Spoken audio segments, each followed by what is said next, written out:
Welcome to the Your Houston podcast. This is your host, Nicholas Hall, here with my co-host, Mario Castillo. How are you doing, Mario? I'm doing fantastic. That's great. We have a phenomenal guest today.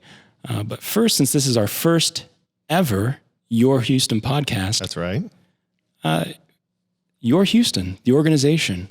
Mario, tell me about it.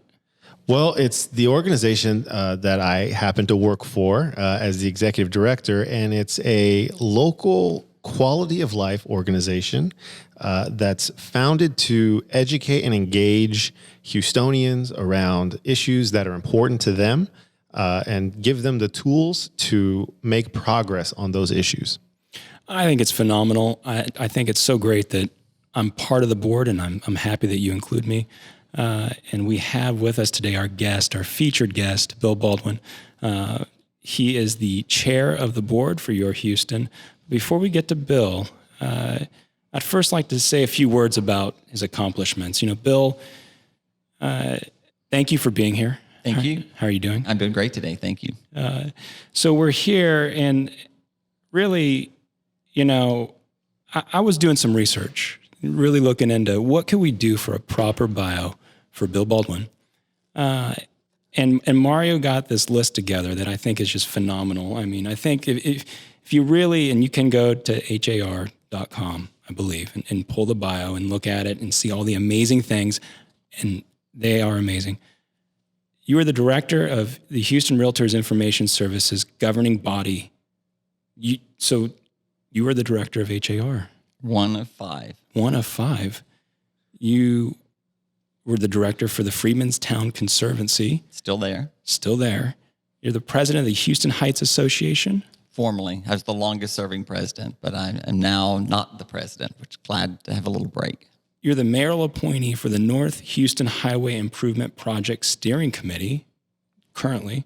Proud to be on that one. I'm seeing 3.5 years. I want to know how you have some. We'll get to that later in the amount of time. The vice chair for the Walkable Places Committee at the Houston Planning and Development Department. Became the chair about a year ago. Wow.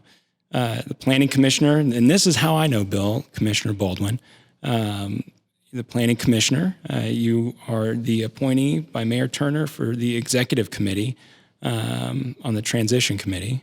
You're the co-chair for the quality of life committee.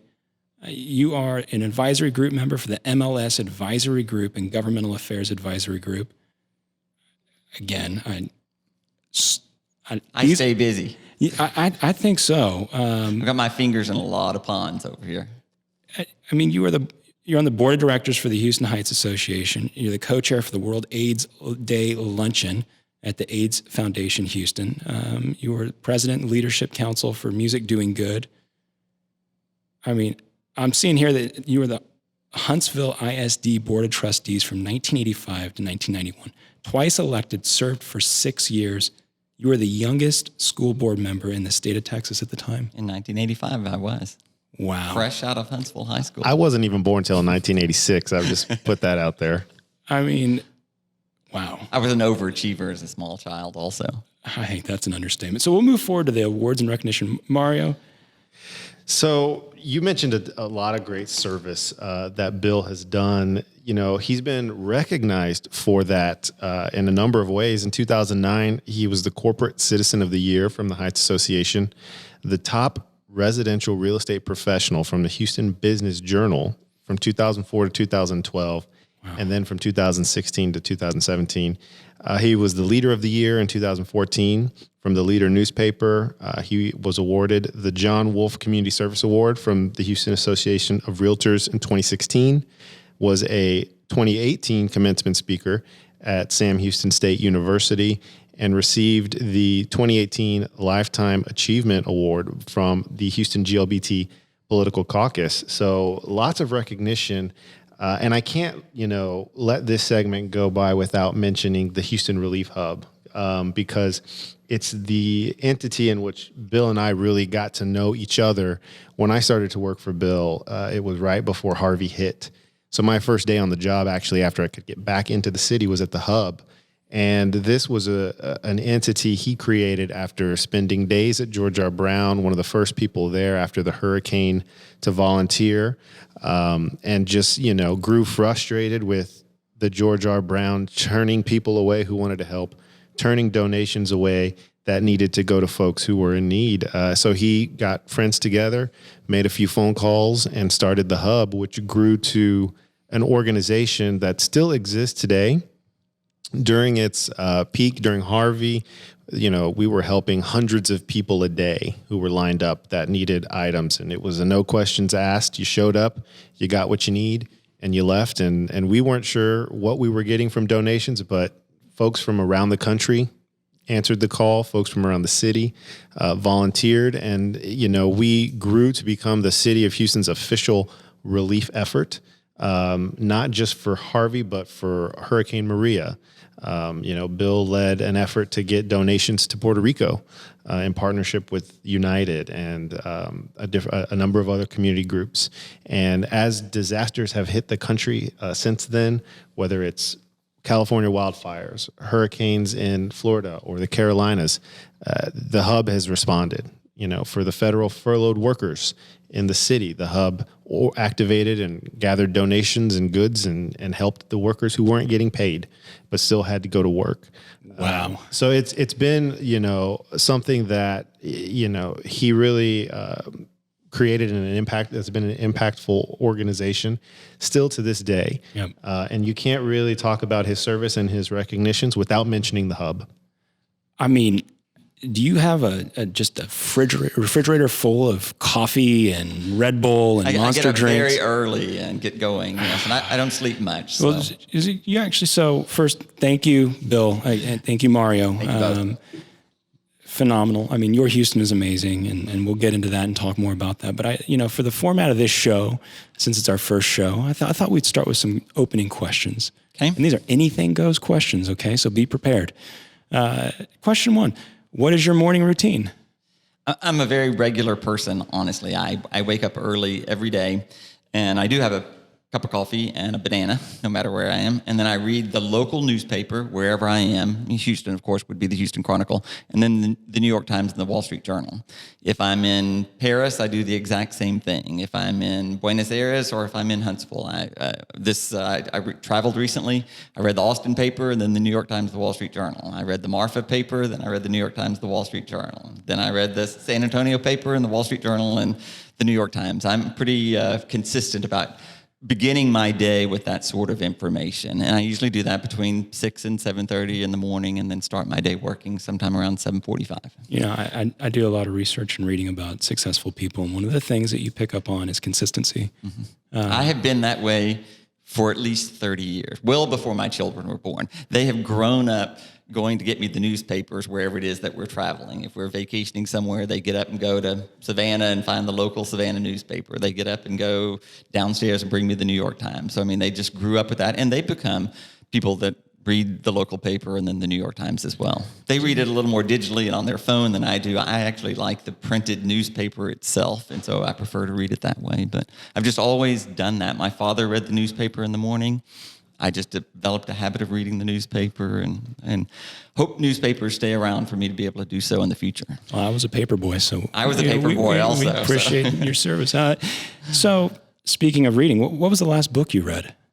I read a lot of books. At any given moment, I probably have 7 or 8 books going on, but I did just finish a day or two ago Bill Clinton's novel Between Hope and History, and I'm going back and I'm reading a fair number of books from 30 and 40 years ago. This Bill Moyer's book and this James Michener book, which I just finished also, and they're studying America in the 80s or the 90s. That Clinton book was read in 1996, in the middle of after his first term, before the second term, and it's on social responsibility, social community. It's dealing with issues that we're dealing with today. That Moyer's book that I read last week, it's the same thing. The problem with women, as in the Me Too movement, the problem with race, the problem with healthcare, the problem with education, the problem with crime, the problem with inequity.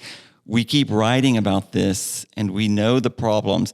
And decade and decade and decade and decade later, we've made very little progress on any of these issues.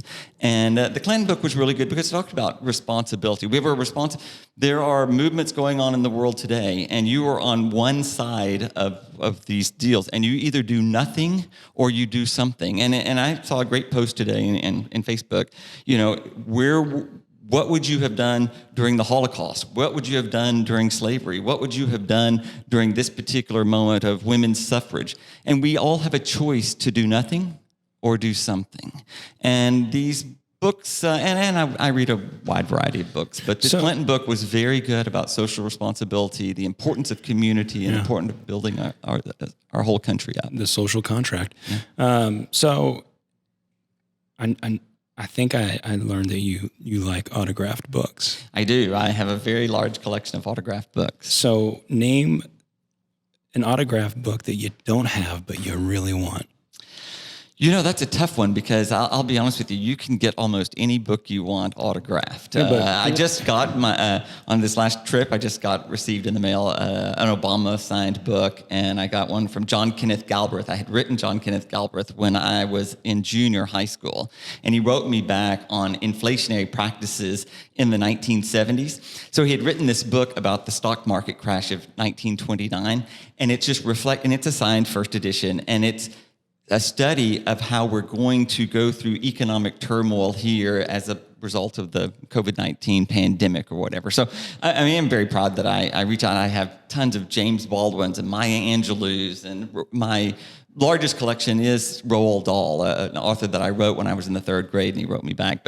So that's a tough question. I guess if there's, and I have almost all modern times. I don't have, I don't go back forever, but I think if there was one that I would like to have, it would be Benjamin Franklin's Poor Man's Almanac.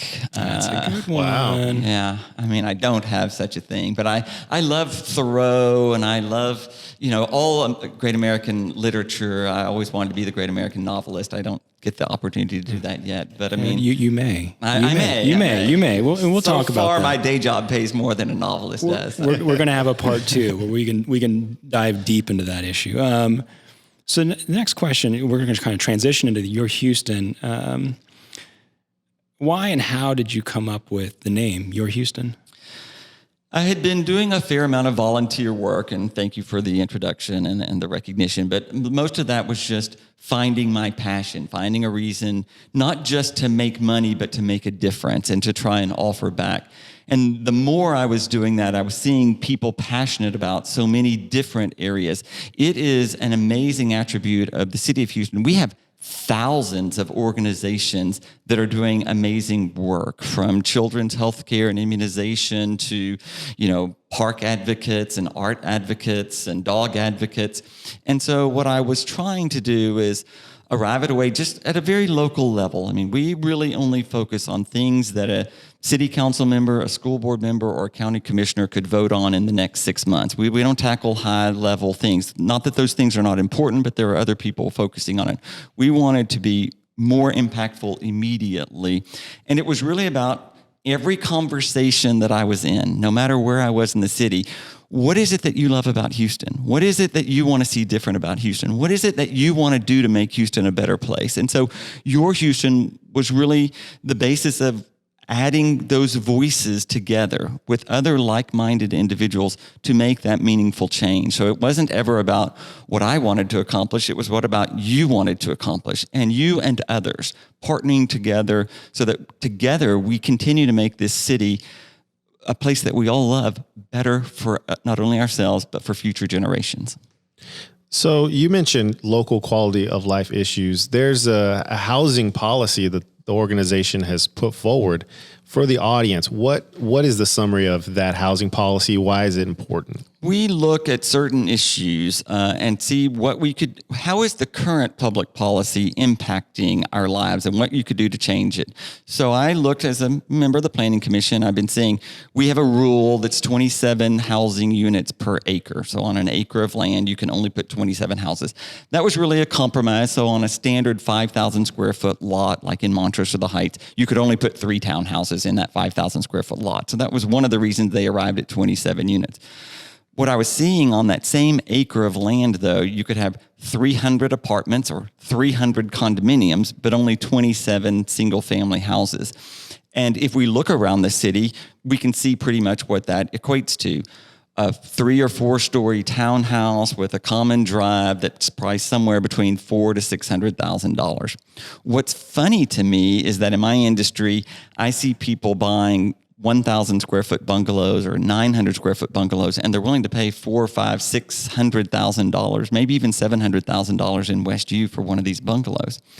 I would venture to say if you enlarge the quantity of houses, single family, that you could build, seems unfair. The current policy favors apartments and condominiums, right? That's what it's doing, or it's inflating the value of single family housing such that first-time homebuyers can't afford $475,000 for a townhouse. By increasing the density in certain areas, never trying to get rid of anyone's deed restrictions, and we are huge fans of minimum lot size and protecting existing fabrics of neighborhoods. But there are large tracts of lands that are no longer going to be used the way they've been used before. So take the larger industrial tracts, large vacant tracts of land, and let's pilot and put in greater than 27 units. And my thought was, along with other scholarly people that we've been working with, if you made more units, they would be smaller. So we could build 1,000 square foot homes on this acre. We could probably fit 47 of them, and it would lower the price of single family housing down to $179,000 where it wants to be. So we could make the city more affordable by altering the city policy, which is making the housing unaffordable for the majority of Houstonians. So that's an example of one of the policies, increasing the density, not in deed restricted and not in minimum lot size areas, and not even just dealing with single one lot, 5,000. Take tracts of land greater than 1 acre and allow them to have greater density than 27 units. We believe it would make Houston more affordable for more Houstonians. You know, one of the things I found interesting, for me, my background, I'm a real estate attorney, so we got some real estate-minded folks here, was that Portland, which, you know, is recently passed an amendment to their zoning that allows accessory dwelling units. So now they allow, right, 1 ADU per single family residential property. In Portland, 70% of the property is single family residential. That was a huge win for them. That was a huge victory to get that 1 ADU. In Houston, you could have a duplex plus an ADU as it currently is. Right.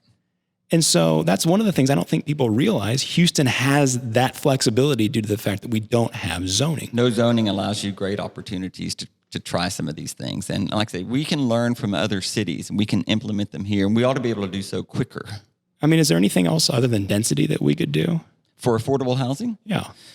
Well, I mean, one thing we have is land, you know, so if we can take this land and find a way to make it more, not necessarily developer friendly, because I think the world thinks the city is already too developer, heavy, and so the developer's always, ahead of the curve when it comes to things. But we've just got to make, like I say, the ability for people to better utilize the land, speed it through. We don't allow. We don't allow little modular houses. We don't allow these tiny houses. We don't allow mobile homes. There's a lot of things that have been very restrictive. But I think a lot of people, there's plenty of vacant land in Acres Home or in Independence Heights or on the near north side or the east side where we should be able to pilot a few of these other areas. And I think you'll see, even with the pandemic and the way that COVID-19 is working, I mean, people want to be outdoors more. They want greater flexibility. They might need how many of us have an aging parent that's now staying with us? Wouldn't it be nice to have them in their own little space, maybe 800 square feet in the back of your house? I mean, I'm seeing in my practice where attorneys, instead of going to their office downtown, they want to put an ADU in their backyard so that they can have their office, away from the kids and a little bit. Yeah. But yeah, we're going to have greater flexibility. And if you can't do it on your property, why not have someone like your neighbor build it and you lease it from them? Right. And so, density is clearly an issue. It's concerned about over parking, concerned about someone parking in front of their house. I mean, there's the deal with the pack. We engage, we empower, and we educate. So we're having to educate the city council members and the county commissioners about why you would want to do these sort of things. Where's the pushback going to be from super neighborhoods or neighborhood alliances or groups that aren't going to want a bunch of strangers, parking in their subdivision because they're used to a certain amount of lifestyle. And the lifestyle is going to change. In the urban core, it is just going to evolve. And we're just going to have to find a way that we can live in harmony with more units and more people. I was going to ask you, since you said earlier you read the newspapers from all these other, which, by the way, other than Houston, which city has the best newspaper? Well, I mean, New York has the best newspaper because it has the New York Times or whatever. And so they're doing an amazing job of just creating things. But yeah, and I do love the Wall Street Journal. I love the Wall Street Journal not for financial information is what you would think it would be for, but for lifestyle. Their Saturday newspaper, which has this review section and mansion section, and it's talking about commentary on racism, commentary on density, commentary on leadership. What is it? I mean, history. How have we learned? What have we learned from history? I mean, there's pretty amazing things in the Wall Street Journal as well. But the Washington Post, I mean, you got one of the wealthiest people in America over here running the Washington Post, and they're able to have an independent lens that's probably important. Newspapers are under assault, as are most industries, certainly the magazine and publishing industries, between the digital and the printed especially. But you've got to have independent journalism. The country, America, was based on independent journalism, being able to call out tyranny for tyranny and being able to point out things like racism or the suffrage units or the AIDS crisis. And so I think independent journalism is an important factor in just the American culture and cultivating that. And even if it's just covering the different foods and the cuisines and the whole food culture is fascinating, and to read about it from different, perspectives of different cities, it's pretty interesting to see what happens there. So speaking of perspectives of different cities, when it comes to planning and it comes to the missing middle and affordable housing and density and all these great things as it applies to single family, right? People want their space now in the current times with COVID and everything. What city would you say gets it right on those issues?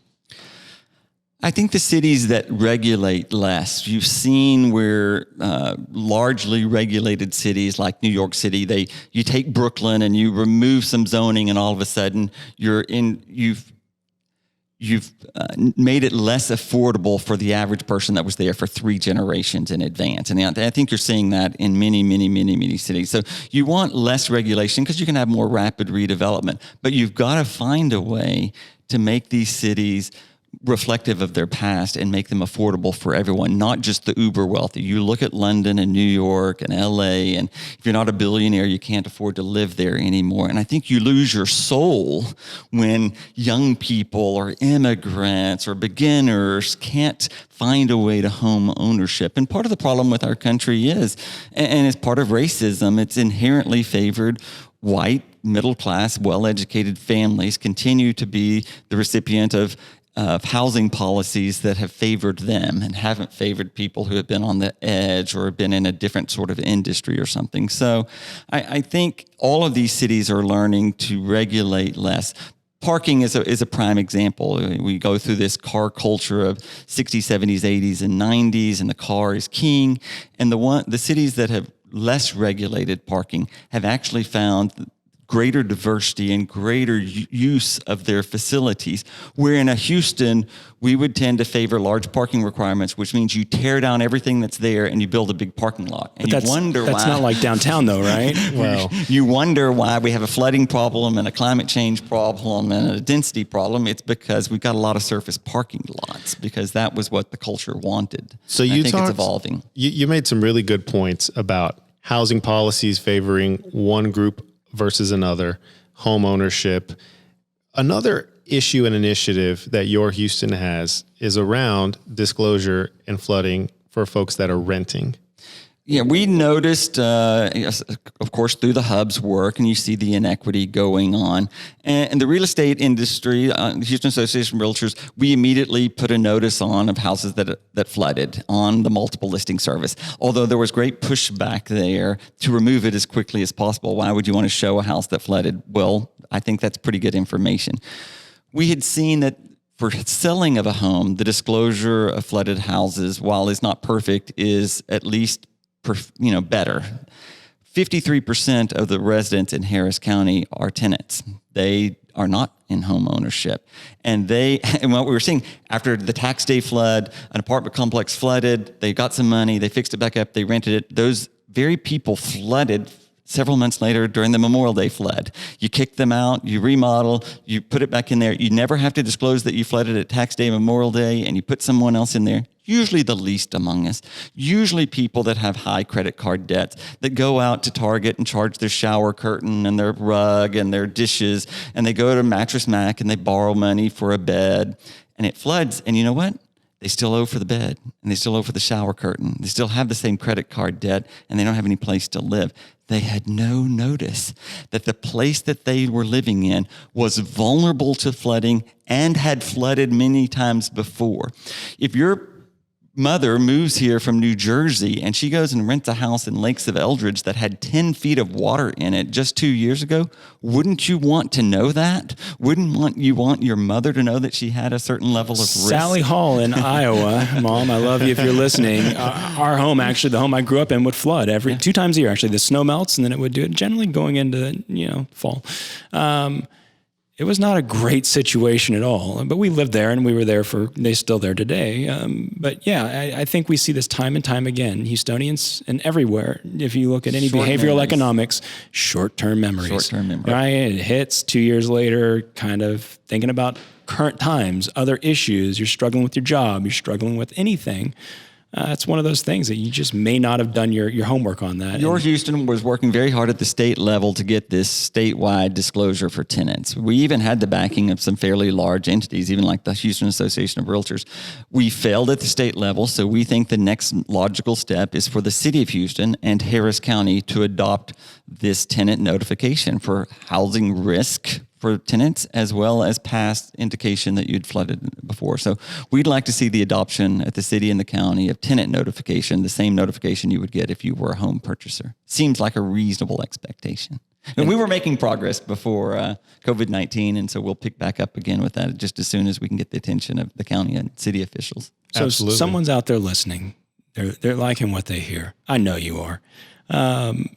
How can they get involved? How can they be a part of your Houston? If you're passionate about anything in the city of Houston, we want you to join with us, because what we're going to do is we're going to pair you with others that are passionate about the exact same thing. If it's air quality from East Houston to West Houston, if it's stray animals, if it's leash laws, if it's helmet laws, if it's bicycle safety, if it's impervious cover, we're going to partner together, because we're not going to diminish any of these other groups that are already working in those things. We're going to band them all together so that we're stronger together, so that we can go have a unified impact at the local level. So all they have to do is, reach out to Mario or through email or text or whatever. We will partner together a work group that will then prepare white papers of information, strictly just data, information that we can then go use to educate the politicians that are there and empower you with others to go make substantive change. But we have to have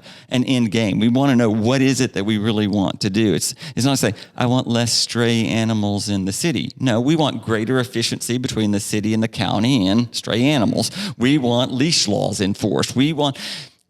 I'm sure both of you have dogs. I'm sure neither one of you have license for your dogs. Actually, we do. We do. Because Anne-Marie would not have it any other way. Yeah, we do. We do it every year. Wow. Every single year, Emilio Estevez Jr. is licensed. So, yes. People need to know that there is a license for a reason. And if we're not going to enforce the license rule, get rid of it. But we do have it for a reason, so that we can identify where the dogs are and what the needs are that might be. So we want to make greater efficiency with stray animals and with, the no-kill sort of attitude towards these pets. I mean, let's treat our pets with common decency. If we will band all these organizations that are working independently together, we will make a stronger statement at the city and county level for better, efficient services between them. The city and the county are not efficient when it comes to stray animals. And everybody's voice is important. And so to get involved, some people will participate in a work group that produced a white paper that produced a policy recommendation. Others will speak at commissioner's court when they're going to adopt a flood notification for tenants, or city council, or lobby their representative. There's a number of ways for folks to get involved. Because they can do it from their home. They can just be working on the information. If they don't want to be the advocate, they have the information, and they can share the information through these white papers that we create that people can use as a reference point. So Mario, someone's listening, they're interested, they like what they hear. How do they find us? If you're on Facebook, you can find us at Your Houston. We have a Facebook page. If you're on the internet, we have a website right now. It's yourhoustonpac.com. And you can find all of our policy papers. We have 6 up and published. We're going to be working on more this year. We only really hit on 2 right now, but those are the 2 that we've made the most progress on. You can also sign up for our email list as well there. All right. Sign up. If you're watching us on YouTube, go down to the subscribe button. Do it right now. Stop. No, actually do it. Thank you. If you're listening, your podcast right now, if you're driving, continue driving, please. Don't drive. But otherwise, if you're on your phone and you're not driving and you're in a position where you can actually go and like us and give us a 5-star rating, please do it. Thank you again, Bill. This has been awesome. And thank you for the information. We just need people to know that we're out there, that we are working for substantive change, and we want you to join us, and we want to help make the city a better place for all of us. You heard it there. Bill, as always, it's an honor and a pleasure. Let me do a proper outro. This has been Your Houston. Please tune in next time. Thank you.